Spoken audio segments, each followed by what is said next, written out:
Let's point out, this is like every guy's nightmare. You tell people they're strange and then you expect them to be responsive. I remember this one. What was that supposed to mean? She knows exactly what it's supposed to mean. I feel like I'm telling you. This is one that a lot of guys are very insecure about. There are a few moments in an interaction with a woman that are absolutely critical. And one of the most critical of all is when she gives you a serious shit test. This is a moment that will determine whether she goes home with you or not, whether she becomes your girlfriend or whether you never see her again. It really is that important. Now, if you know what a shit test is, you can relate to how amazing the interaction gets once you pass one or how much it's deflated when you fail. If you don't know what a shit test is, don't worry, you're gonna see a bunch of examples in just a couple minutes and you're gonna understand it very well by the end of this video. What I'm gonna do in this video is I'm going to look at a bunch of shit tests from my own interactions with women. Now, these are from a while ago and I don't remember these conversations exactly, and that's intentional because what I'm gonna do is I'm going to pause it at the shit test, talk to you about what I would do, and then we can look at how my past self actually handled it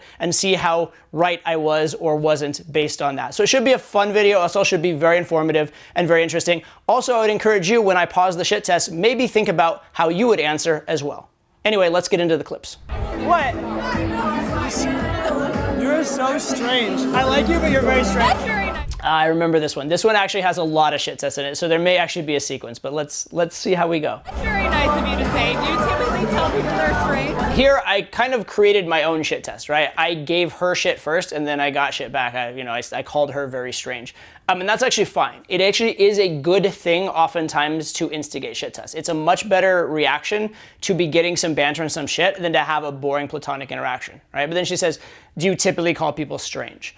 And there's a lot of stock reactions to this. You could say something like, only when they deserve it, or only, 5'7" feisty girls from Connecticut, or something like that. So you can do something along those lines. Like, no, I think you must have really earned it. Something like that can work. There's a lot of good answers here. In general, the nature of the shit test is that she's shit testing on, is this a pickup line? Is this normal? And also she's sort of shit testing on that maybe wasn't the most socially normal thing for you, right? So she's saying you did something strange, that could be the shit test, or are you doing game? So those are the two things.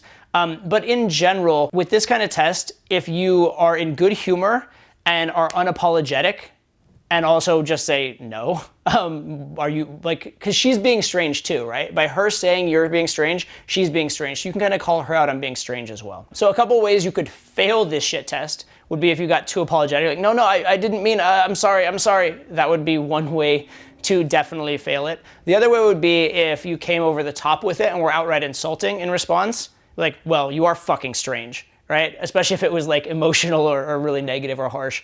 Those would be kind of poor responses in general. So these are some of the answers you might give. Let's see what I did in real time 5 years ago. You are very strange. I like you, but you're strange. Okay, so here I basically just held my ground but said it was a good thing. I'm like, you are strange. I mean, I like you, but you're strange, right? So again, not reactive, again, playful, but I'm basically treating the you're strange as though that's a fact. I had nothing to do with it, but I like you, I'm being nice, which is, it's a different way of reacting, but it is doing the same thing. You're still holding your ground, but you're still not being an asshole about it, and you are still being flirty and positive about it. It's a different reaction, but it also works for sure. No, I just meant backhanded. Oh, okay. Backhanded. I thought you meant you were going to give me a little. No, I don't hit on the first date. Now here, you might expect me to react and pass the shit test, but the funny thing is I don't even interpret this as a shit test. I interpret this as a positive, right? I don't hit on the first date. This is a girl I met in a bar. We're not even on a first date. When she's calling it a first date, that's not a shit test. That's a positive. I'm good with this. I don't want to mess with that frame. I'm happy here. Not even if you're asked to? You tell people they're strange and then you expect them to be responsive. So this is very similar to the last shit test we talked about with her saying you call people strange. But here she said, and then you expect them to be responsive. So she's hammering much more on the idea of that's your game, or you expect a good response from it, right? So the shit test here is less about it being, impolite to call someone strange. And now it's more like, is this your game? Is that the way you do game?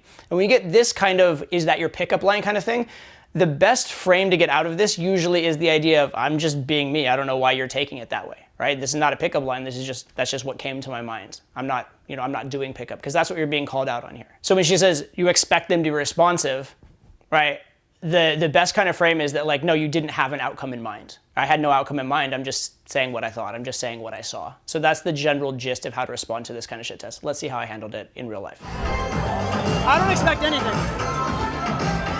Low bar. Yeah, so I don't expect anything. I have no expectations. I have no outcome. Fair enough. So here, this is another shit test. She's saying low bar, and she's saying now I have a low bar for evaluating people, right? But that's not what I said. What I said is I have no expectation for how the interaction's gonna go. I'm not talking about my expectations for people, I'm talking about my expectations for the interaction. And that's a very, very different thing. And so here I would probably just clarify, right? Because she's essentially misinterpreting me. She's using a game tactic on me. But I'm just gonna clarify, no, I have very high expectations for people, I just don't care how this interaction goes. So here, because I'm already in a good frame, and she's trying to take my good frame and misinterpret it in a bad way, but I can just hold my frame. I can just clarify my frame in this case, and I don't know if that's what I do, but let's see. No, I expect a lot from people, but I don't expect a lot in terms of like, just do you. Yeah, so exactly that. I expect a lot from people, but I don't expect a lot from this interaction. Fair. I'll be me, you be you, and we'll just see how the chips fall. So charming. You're welcome. That's so charming, with a giggle, right? Another shit test in a way, because she's saying charming ironically, but she literally said it's charming, right? She literally said it's charming, so I'm going to take her literally and say thank you. Or in this case, I actually literally said you're welcome.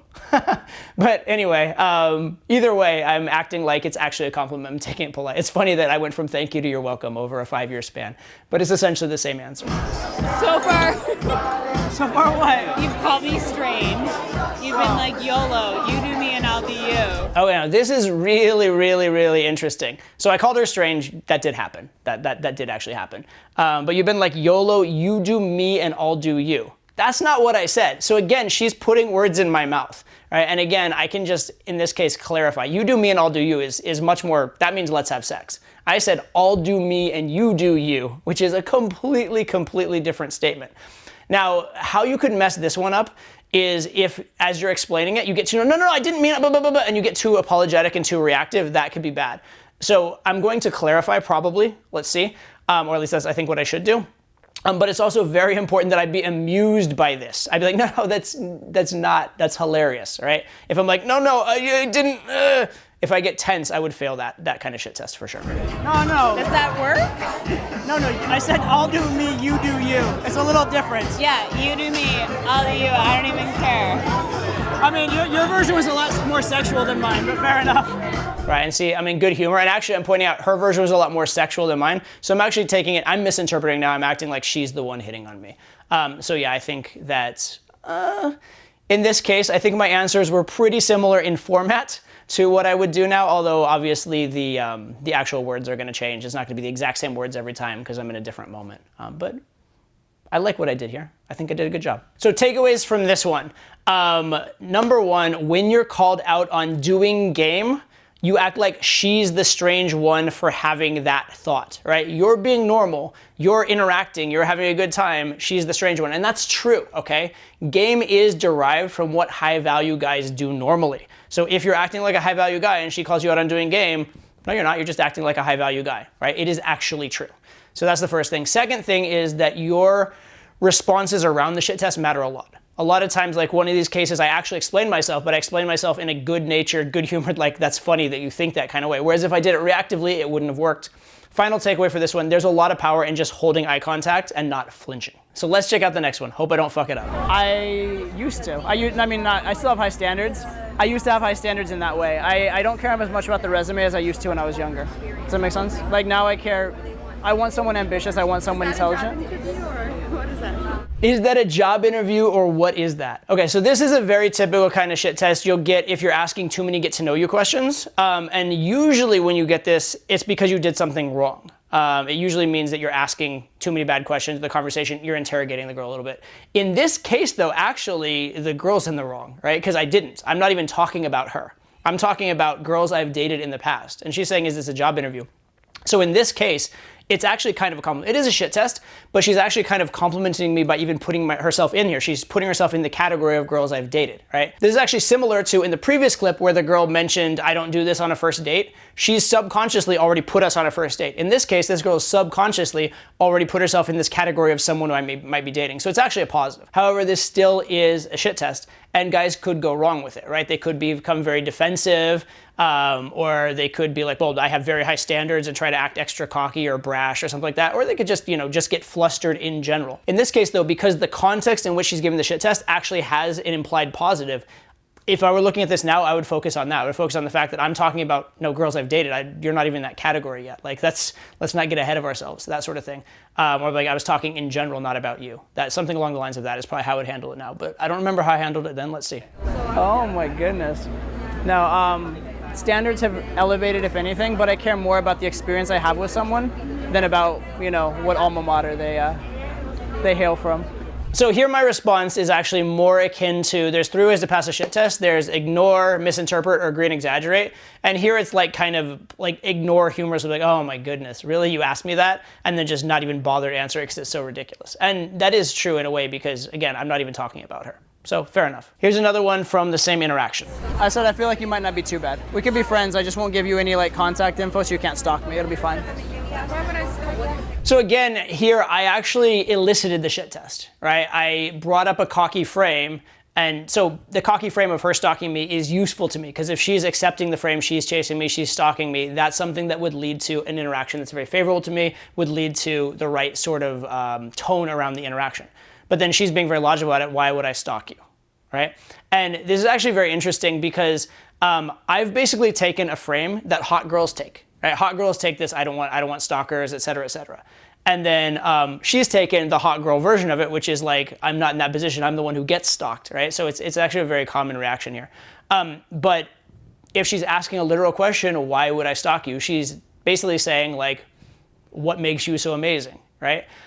When someone asks what makes you so amazing or what's so good about you or do girls normally stalk you, that kind of thing, it's an invitation to tell your best qualities, but you got to be very, very careful because you don't want to seem like you're bragging. So whenever you're telling good things about yourself, you want to make it seem unintentional, make it seem like it's no big deal, right? So here, if I wanted to, I could be like, well, I mean, I'm this, this, and this, but if that's not your cup of tea, then maybe we won't get along, right? Or I'm, I'm attractive, successful, handsome, but yeah, you're probably not into that, so you definitely don't stalk me. That could absolutely work. In this case, I actually happen to know how I answered this clip because I've seen this one. It's one of my more kind of famous clips out there. And so I'm just like, have you looked at me? Right, which is another way of saying like, obviously I'm very attractive, right? Of course you would stalk me. But the biggest thing here is to act like you are high value enough to be stalked, but you're very nonchalant about it. So whether you spell out the traits in a nonchalant way, or if you say like, have you looked at me? Either one of those, it's basically that, of course I'm stalk worthy, but I'm not trying to brag. That's the general gist of how you should answer something like this. I mean, have you looked at me? So what was that supposed to mean? So what is that supposed to mean? I mean, she knows exactly what it's supposed to mean, but she just doesn't know how to respond to it. Here's how you could go wrong with this, is if you're like, it means that I'm attractive and look good looking and or you could be like, I'm sorry, I didn't mean it. That would also be bad. But as long as you're like, obviously she knows what it means. Like it's not, I wasn't unclear, right? You'd be like, did I mumble, right? I mean, you could absolutely do something like that if you really wanted to. But the point is, yeah, just stand by your guns and be amused here. I don't know if this even requires much of a pass. Like a shrug or like whatever you think it means would be a proper answer. There's a lot of answers to this. You just can't give a shit. That's the basic answer in this case. I don't know. I was taking a page out of your arrogance playbook. Okay, so here, I didn't know this in context because I was out of context, but apparently this girl has been cocky or arrogant, and so I said, oh, I was being arrogant like you. So that's actually even better. But again, being nonchalant about it works. Being nonchalant about it with a callback is even better, although of course watching it here, I didn't have access to that callback, so obviously that would have been really, really omniscient if I'd come up with that. But yeah, I like my response here. I mean, rationally, I saw you and thought you were beautiful, but, I have plans and a life, and the odds are you probably would, not live up to my standards. So if I was being totally rational, I wouldn't even come and said hi, but, here we are, and I'm kind of glad I did. Well, you took risks. I was with my AirPods and everything. I know. So here again, and this is a theme maybe, I seem to be eliciting these shit tests, right? I created this shit test. Why? How? By creating a cocky frame. When I am taking on an arrogant frame, I'm challenging her frame, then she gives me a shit test back, and that is a time these will come oftentimes. So she said, you took a risk by coming and approaching me, right? Now, how is this a shit test? Number one, it's saying that most people don't approach. So again, it's kind of calling out doing game. But then she's also kind of calling herself intimidating. She's saying you took a risk by coming and approaching me, as in I'm intimidating. Most guys wouldn't approach me. Most guys would be intimidated. She's taking a high value frame there. But the answer here is just to like not be intimidated, right? Be like, I mean, not really. I mean, what's the worst you could do? You know, like reject me and then I'd have to kill myself, right? Something like that. Like it'd be the end of my life. If you rejected me, I just don't know how I would handle it, because it is such a minor thing, right? She assumes, and most girls assume, and even most people assume, that taking a rejection is the end of the world. But if you're just, you know, Teflon, if it just rolls right off you, then you're unaffected. You're doesn't matter. No, and had you done that, I would have had to go jump off a building afterwards. So I'm glad you didn't. So I literally did the same thing. That's funny. That's funny. I said, yeah, and then I would have had to go kill myself, just jokingly. Yeah, it's just pointing out that it's not a big deal, but with an exaggeration, right? It's an exaggeration. I passed this one in a very similar way now than I did back then, I guess. I feel like I'm taller than you. I feel like I'm bigger than you. So this is one that a lot of guys are very insecure about. So many guys are insecure about their height. I get boot camp students all the time. They're like, but I'm 5'7". Can I possibly meet tall girls or girls at all or whatever? And the key here is to not be insecure. Right? The key is that she just said, I feel like I'm taller than you, I feel like I'm bigger than you. She actually didn't say you're too short, right? Which would have been actually a much harder shit test. She said, I feel like I'm taller than you, I feel like I'm bigger than you, right? And this could actually be an insecurity for her rather than for you. I'll tell you a very, very quick story. This is years ago. I met a girl. She was actually a professional model. And she was, I met her, she was sitting on a fountain at a club. I sat down next to her and started talking to her. It was going really well. It was right at the end of the night when we had to leave.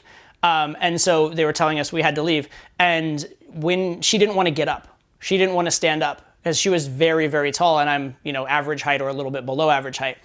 And so she didn't want to stand up, She's like, oh yeah, we'll go. But she kept hesitating and procrastinating on standing up. And then when eventually it was time to go and they're literally kicking us out, she tried to take off her high heels and walk barefoot out so she wouldn't be as much taller than me, so I wouldn't reject her. Right, and this is like a bar where you wouldn't want to be walking barefoot. Like there's like dirty, sticky, maybe glass on the floor type place. So I was like, don't put your shoes on, let's walk out, whatever. But the point is, this professional model, tall, beautiful girl, was worried I would think she was too tall and not like her, right? So on the one hand, I could be too short for her. On the other hand, she could be too tall for me.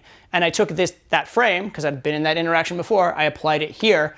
I already kind of know how this one goes, unfortunately. I'm familiar with this one. But this is one that comes up a lot for me. I'm taking it as though she's insecure about her height, not me being insecure about my height. So let's see how it plays out. Don't worry. You're just the right size. Are you insecure about your height? Okay, so here I actually did the same theme. I was saying, you're just the right size, or, it's okay. But then I actually doubled down, and what I did is I challenged her back. Are you insecure about your height? And this is a really good tip, because if you pass a shit test, but you don't give her shit back, it's equivalent to like if you're a boxer and you dodge their punches, but you don't punch back. You're just giving them free rein to keep unloading on you because they don't have to be, there's no sting in the tail. There's nothing for them to be concerned about. You want to actually punch back a little bit. You want to be the one giving them shit as much or more than they're giving your shit. So this is a really, really good turnaround. And it's nice if you do something and it works in game, whether it be shit test pass or a lot of things, oftentimes you can double down on it successfully. So that's what I actually did here. Okay, I remember this interaction as well. This is from a while ago, but yeah, this was an interesting interaction for sure. It's great meeting you. I feel like you've had this conversation before. Girl commitment conversation. Okay, so this is an interesting one. I feel like you've had this conversation before, this whole commitment conversation, whatever. So this is a very, very typical type of a shit test. The whole like, oh, you've done this before, you're a little bit playerish. And this is interesting because this is what's called a comfort shit test. This is not a value shit test. This isn't a shit test of, are you high value enough as a guy? It's a shit test of, do you actually care? Are you genuine? Are you full of shit? And so the key here is to pass it in a way that's not too playerish. However, you still have to hold your frame. You still can't give in. So there's a lot of really interesting ways to fail this one. So one is a lot of guys, what they'll do, they'll be cocky. Oh yeah, no, it's the 16th time this week, da da da da. And that, like, I say this to all the girls, there's no big deal, I have 16 wives. That's fine in the first 30 seconds of an interaction. But usually don't get this shit test that early on. This is a shit test that's like, I like you, I hope it's genuine. And if you do that, you're just convincing her it's actually not genuine. So you held your frame, but you just convinced her she was absolutely right about the underlying reason for feeling uncomfortable. What you want to do is you want to hold your frame, but at the same time assure her that you're not a total player and that this issue actually is genuine in some way.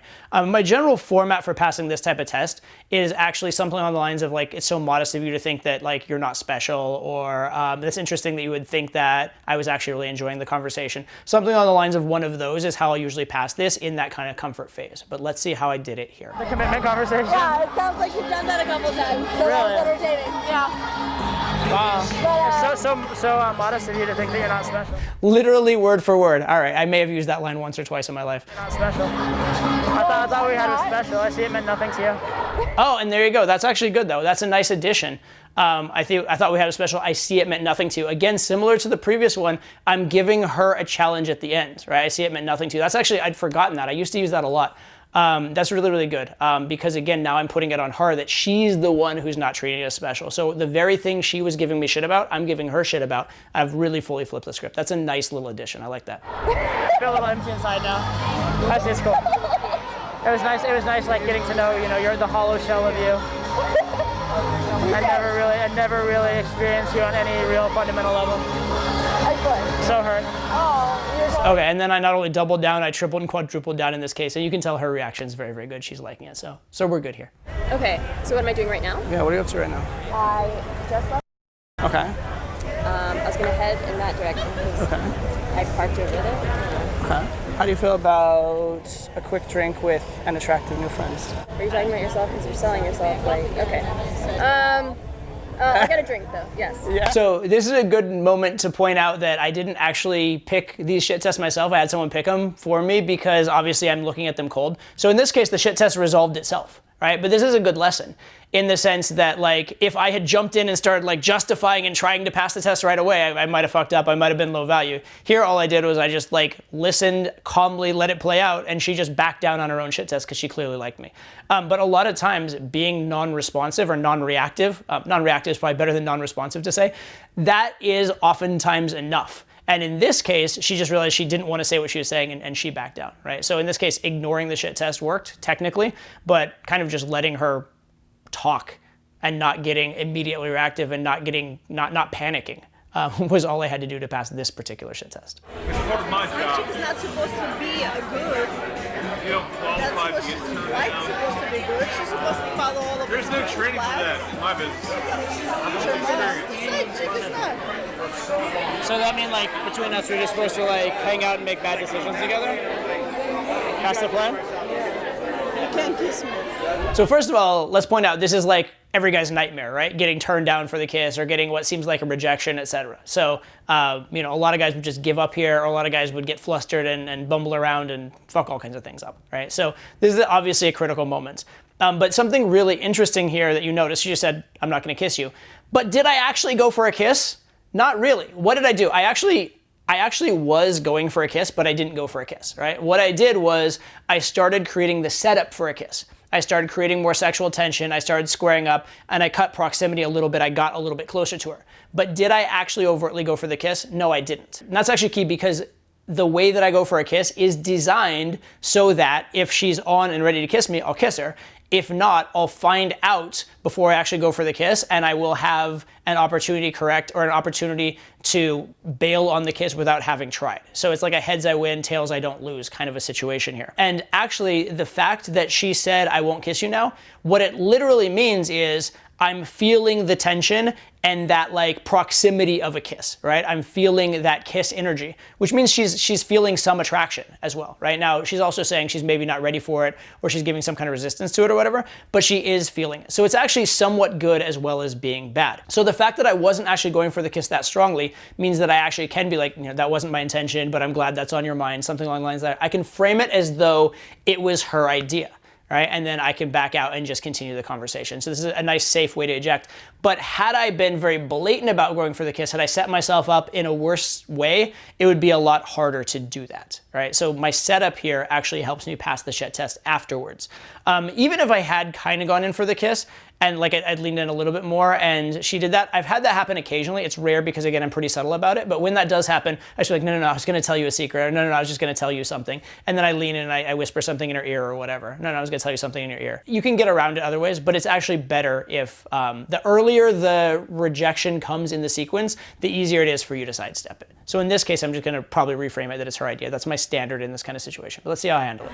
I'm flattered that like that was crossing your mind, but I just wanted to see your face when you delivered that line. What if I grab you?